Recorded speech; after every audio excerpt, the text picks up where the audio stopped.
Jambusar ST depot ખાતે જંબુસર અંબાજી નવી express બસ સેવાનું લોકાર્પણ। જંબુસર એસટી ડેપો ખાતેથી યાત્રાધામ અંબાજી જવા માટે નવી જંબુસર અંબાજી એક્સપ્રેસ બસ સેવાનું લોકાર્પણ સ્થાનિક ધારાસભ્ય ડી.કે. સ્વામીના હસ્તે કરવામાં આવ્યું હતું। ધારાસભ્યએ બસને લીલી ઝંડી બતાવી પ્રસ્થાન કરાવ્યું હતું। આ પ્રસંગે જંબુસર ભાજપના હોદ્દેદારો, જંબુસર નગરપાલિકાના પ્રમુખ, સ્થાનિક આગેવાનો તેમજ એસટી ડેપોના અધિકારીઓ ઉપસ્થિત રહ્યા હતા। કાર્યક્રમ દરમિયાન ધારાસભ્ય ડી.કે. સ્વામીએ જણાવ્યું હતું કે જંબુસરની જનતાને મા અંબાના દર્શન માટે સરળ અને સગવડયુક્ત પરિવહન સુવિધા મળી રહે તે હેતુથી ગુજરાત સરકાર સમક્ષ નવી એક્સપ્રેસ બસ ફાળવવાની રજૂઆત કરવામાં આવી હતી। સરકાર દ્વારા આ રજૂઆતને સ્વીકારી જંબુસર ડેપોને નવી બસ ફાળવવામાં આવતા સ્થાનિકોમાં આનંદની લાગણી વ્યાપી છે।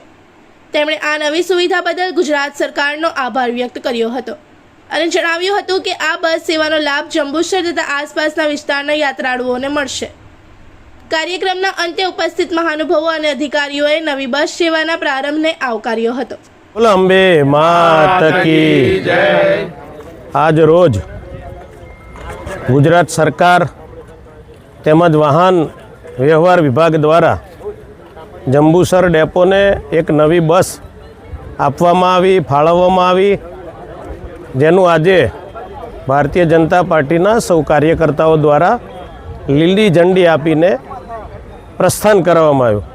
જંબુસરથી અંબાજી પહેલાંય પણ આ રૂટ ચાલતો હતો અને એની બસ પણ ચાલતી હતી, પણ ઘણા ટાઈમથી આ બસની માંગણી હતી, નવી બસ સરકાર ફાળવે, અને એ માંગણી આજે જ્યારે ગુજરાતના મુખ્યમંત્રી ભૂપેન્દ્રભાઈ પટેલ તેમજ વાહન વ્યવહાર મંત્રી એવં ગૃહમંત્રી એવા આદરણીય હર્ષભાઈ સંઘવી તેમજ ડેપ્યુટી મંત્રી એવા પ્રવીણભાઈ માળી દ્વારા આ માંગણીને જ્યારે પૂરી કરવામાં આવી છે, ત્યારે આજે હું જંબુસરની જનતા વતી ગુજરાત સરકારનો હૃદયપૂર્વક આભાર વ્યક્ત કરું છું। સંગઠનના પ્રમુખ એવા કુલદીપસિંહ, તાલુકા પ્રમુખ એવા આદરણીય પતિશ્રી આદરણીય સંજયસિંહ, તેમજ નગરપાલિકાના પ્રમુખ એવા બેન શ્રી ચૈતાલીબેન, તેમજ મહામંત્રીશ્રીઓ, ચૂંટાયેલા સૌ સભ્યશ્રીઓ, સૌ કાર્યકર્તાઓ આ પ્રસંગે ખૂબ સારા પ્રમાણમાં સૌ કાર્યકર્તાઓ ઉપસ્થિત રહ્યા, એ બદલ સૌનો આભાર વ્યક્ત કરું છું અને સરકારનો પણ આભાર વ્યક્ત કરું છું। બોલો અંબે માત કી જય। આગળ એક બસ ફાળવવામાં આવી હતી સારંગપુરથી, બંધ થઈ તે બાબતે શું કહેવાય?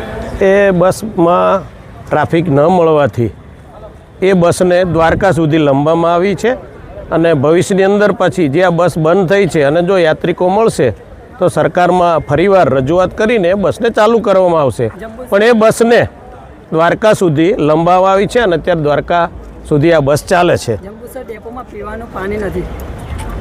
આજે ડેપો મેનેજરને અમે વાત કરીએ છીએ, પીવાના પાણીનું જો કાંઈ પ્રશ્ન હશે તો અમે હલ કરીશું। આ કાંઈ પ્રશ્ન બહુ મોટો નથી કહેવાય, પ્રશ્ન જ કહેવાય, પણ છતાંય જો એ પ્રશ્ન હશે તો અમે એને હલ કરીશું ને અત્યારે જે કાંઈ કહેવાનું હશે એ કહીશું। બીજો કાંઈ प्रश्न हो इस वीडियो को लाइक करें, हमारे चैनल को सब्सक्राइब कर बेल आइकन जरूर प्रेस करें हमारी न्यू वीडियो सबसे पहले देखने के लिए।